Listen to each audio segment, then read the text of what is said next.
good terrain, man. You back here? Yeah, we're safe now, except for the mirror.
Crew.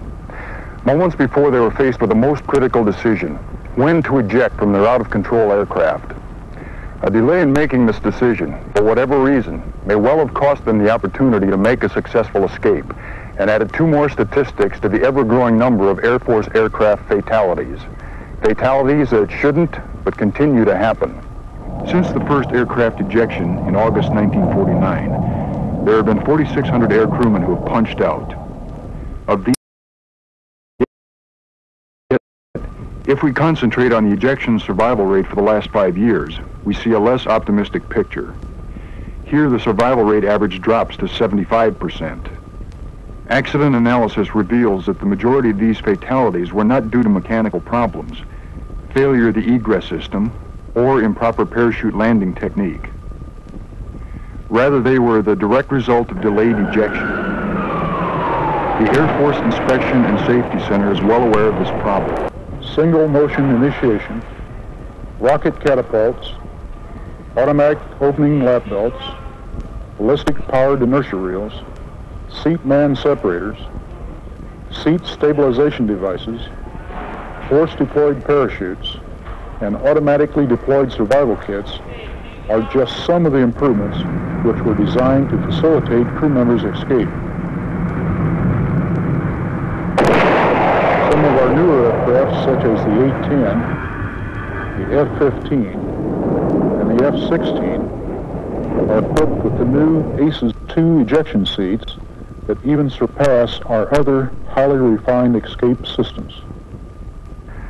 There is some evidence that tends to suggest that many air crew members interpret escape system improvements as being additional time to overcome an emergency. This, of course, is not why escape systems are improved. They are improved to give crew members a better chance to escape. Yet, in spite of the many safety improvements, escape technology is still having a hard time keeping pace with the demands placed upon it by improved aircraft performance, more complex missions, and more low-level flying now required in the current training environment. There must be time for the ejection sequence to fully operate prior to ground impact. Therefore, delaying the decision to leave the out-of-control aircraft is and has been the single most critical factor in determining the success or failure of in-flight escape. This is borne out by the high fatality rate in escape attempts outside the performance envelope of the system, at low altitudes, particularly below 500 feet.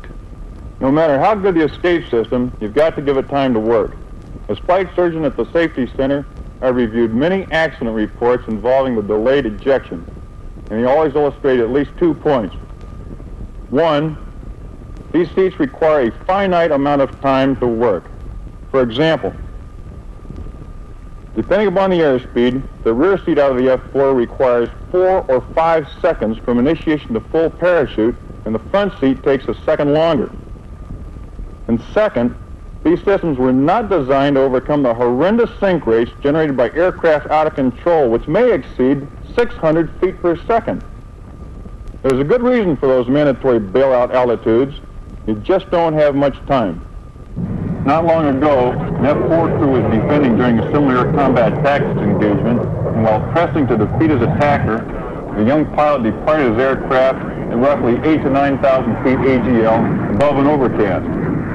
Now, he had a reputation as being an aggressive, up-and-coming good stick, and he tried hard to salvage his mistake. but apparently he got a secondary stall to avoid going in the overcast, and in they went. While passing through the overcast, perhaps they became disoriented. We'll never know for sure, but one thing for certain is that both he and his Wizzo lost awareness for how fast that aircraft was really coming down.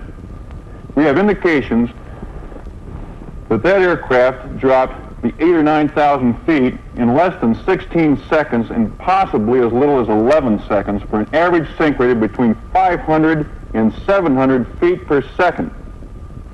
When it passed through 4,000 feet AGL, still unrecovered, it was going to crash and was fuel to stay with it. But when the aircraft broke to the bottom of that 1,500-foot overcast, with them still aboard, they were both dead men. The Wizzo did initiate a dual-sequenced ejection at something around 1,000 AGL, but barely achieved man-seat separation when he hit the ground. Amazingly, though the impact broke his thigh, that's not what killed him. He burned to death in a fireball.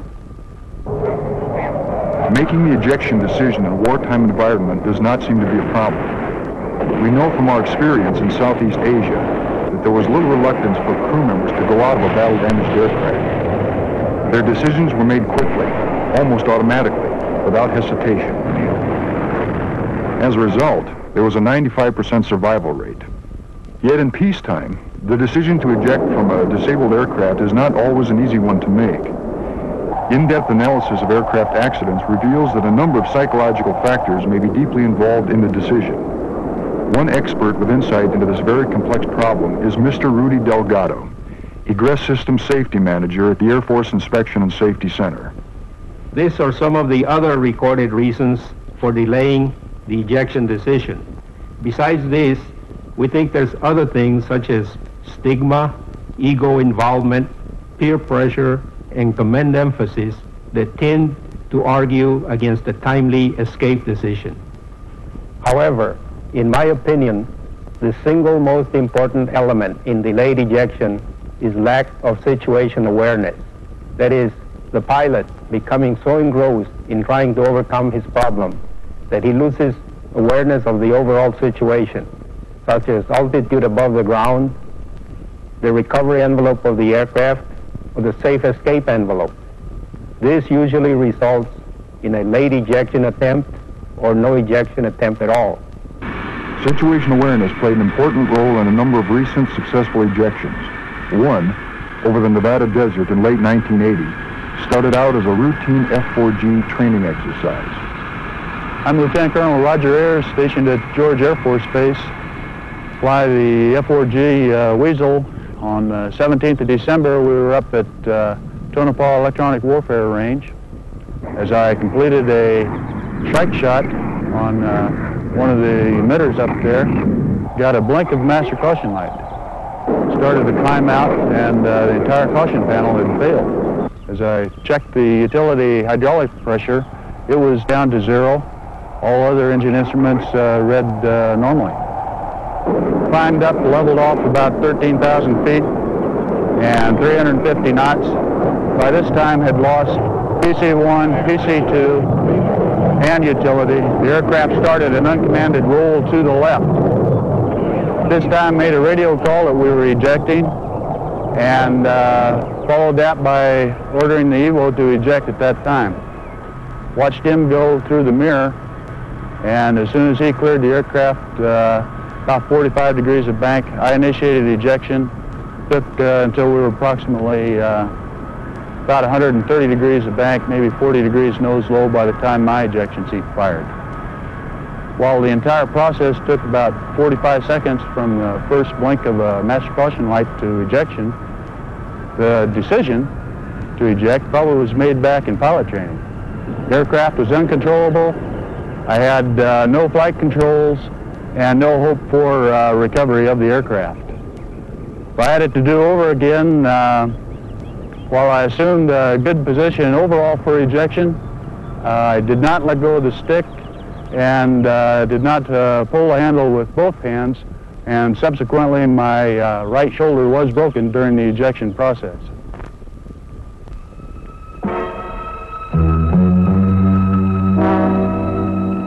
While While the T-38 flight crew was practicing landing procedures at a Midwestern base, the pilot and her instructor experienced a right engine failure. I'm Lieutenant Julie Thee. As a student pilot, I was recently involved in an emergency in a T-38 aircraft at my home base. We came back from a routine sortie to do a heavyweight no-flap touch and go, and as we were climbing out, we got a fire in the right engine. We shut the engine down, but the fire burned through the control cables that led to the stabilator, and we had no pitch control. About that time, my instructor said it was time to get out of the aircraft. I said, okay, looked down and pulled my hand grips up and waited to hear him go behind me. I heard the boom, I squeezed my triggers, and that was the end of it. It was not nearly as scary as I'd always thought it would be. I'd been really bad in aerospace physiology training. I just hated parachute landing falls, and I was terrified of ever having to eject. I thought I'd never have to do it. But when it came time to do it, my instructor pulled me through. If I'd been solo, I think I would have thought about it a lot longer. But my instructor was so calm about it that it didn't leave me any second thoughts. I just squeezed the triggers and went.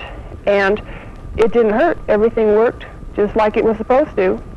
I know if I was ever in a situation like that again, I wouldn't hesitate for a second to pull the triggers because it works like it's supposed to and it doesn't hurt. Over the California desert, an A-10 was test firing ammunition with a new flash suppressor. Lieutenant Colonel Rusty Gideon was piloting the aircraft and can relate what happened. About 3 years ago, I was involved in a flight test mission out of Edwards Air Force Base in an A-10, during which some problems developed, which caused me to have to bail out. The problem was a double-engine compressor stall, which led to a double-engine overtemperature, and then I shut both engines down, attempted to cool them down so that I could then restart them. However, ran out of altitude before having completed that full sequence, so I had to bail out. I've always thought that it's sometimes difficult, sometimes easy to make an ejection decision. The easy ones are when your wing gets shot off, or your engine blows up, or your flight controls lock up. That's pretty self-evident that it's time to leave the aircraft. There's other times when the pilot hopes he can salvage the situation, or he hopes things are going to get a little bit better.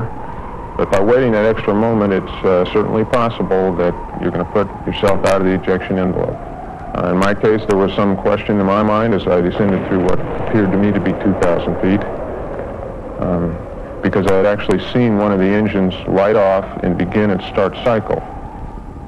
However, I've never regretted the decision to bail out when I did, because I'm still not sure that it would have lit off and that it would have provided the amount of thrust I would have needed to recover the airplane. As far as the ride in the parachute, it was a little bit violent at first. It takes about 2 seconds from the time you pull the handle until you're in the chute. Then it was very quiet, and once my senses caught up with what was happening to me, it felt very comfortable. I'd been there before numerous times during the training, and the rest of the ride down was very comfortable. While conducting high angle of attack tests on an F-111, another pilot was faced with an ejection decision. I'm Colonel Pete Winters. We were conducting high angle of attack testing on the F-111. On this particular day, we were conducting accelerated stalls at 35,000 feet to check the departure characteristics of the airplane. We had already conducted one test in which the airplane did depart as predicted, and a rolling departure, and then recovered rather rapidly. We decided to go to our second point. The second point was an accelerated stall, 2Gs. The airplane departed as predicted, but then went immediately into a spin. I applied the recovery controls, and the airplane started to recover. We thought we were going to make it, but we were coming down very rapidly and passed through our spin chute altitude of 22,000 feet. I deployed the spin chute as briefed, and the spin chute came off in the maneuver. Now things weren't going as predicted. Both engines were stagnated. As we passed through our ejection altitude, and my chase pilot yelled for me to eject, which I did after very little thought. I don't believe that up to that point I'd even thought about ejecting. Because the airplane was highly instrumented, we went back after the accident to determine how much time we had. We calculated 3 seconds. We'd waited another 3 seconds. The chute would not have opened prior to hitting the ground. I don't know that I would have made that ejection decision in those 3 seconds if my chase pilot had not assisted me and yelled for me to eject.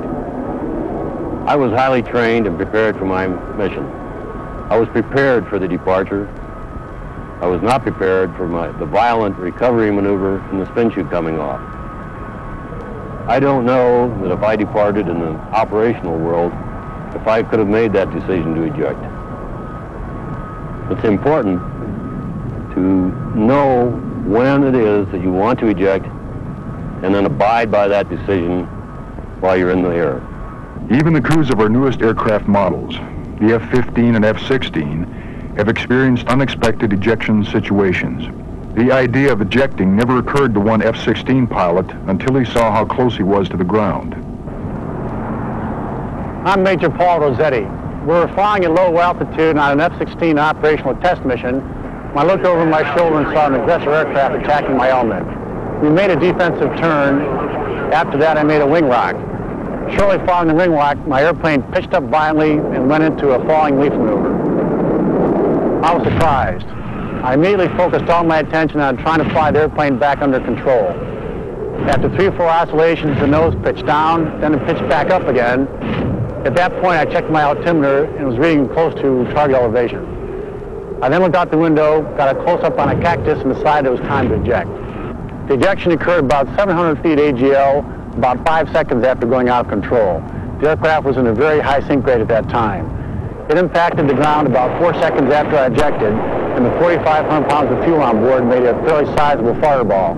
I was forced to make a 4-line jettison and steer my chute to miss the fireball. If I had waited another 2 or 3 seconds, if I had not had any prior parachute knowledge, or if I had a less capable seat, I would not have cleared the fireball. 4 thoughts on my ejection. Firstly, when the aircraft pitched out of control, I did not even consider the option of ejecting, even though I knew I was at very low altitude. Secondly, I did not realize that the aircraft was not going to make it until the nose pitched down, back up again, and I looked out at the ground. Once I had made up my mind the aircraft was not going to make it and I had written off the aircraft, only then did I turn to the question of survival. And finally, things happen a lot quicker than you think you're going to. You don't have as much time as you think. During a strike exercise involving multiple aircraft, an F-15A was involved in a mid-air collision. I'm Captain Bob Devos. I'm an F-15 pilot stationed at Holloman Air Force Base in New Mexico. On October the 3rd, 1979, I was commander of a composite force training mission past a close escort F-4 fighter bomber into and out of the Fallon Naval Air Station Range complex in Nevada. As I unloaded and rolled away from my last kill, I instinctively rolled to my right, and what I saw ruined my whole day. Another F-15 on an imminent collision course. The mid-air collision severed the nose of my F-15, disintegrated the canopy and windscreen, and instantly blinded me. I immediately reached for the ejection handles and ejected myself in the Aegis 2C at approximately 350 knots indicated airspeed and 20,000 feet MSL. The ejection sequence was both violent and instantaneous, very comparable to being fired out of the end of a shotgun.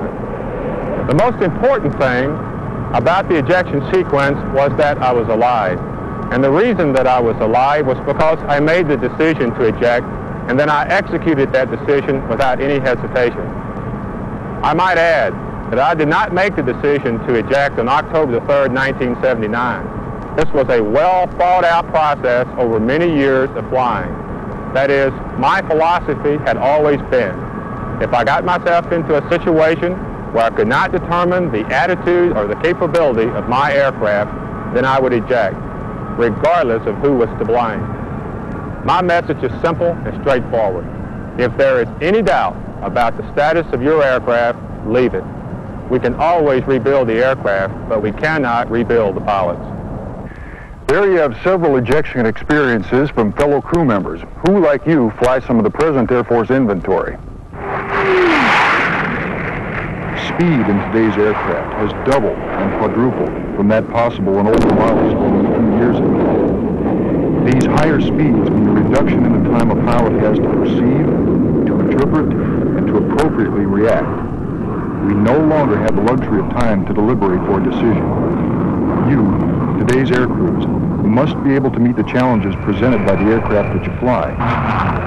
The time to think about what you will do if an out-of-control situation occurs is on the ground. Up there, the solution must be automatic. If ejection is warranted, then it too must be without hesitation. We all knew guys who didn't. All too often the accident report reads, pilots selected the wrong course of action by attempting to recover the aircraft from an out-of-control situation, one that was impossible to recover. Wasting those few precious seconds can not only be critical, in the ejection world, it can be fatal. Don't let it be said that you ejected a second too late.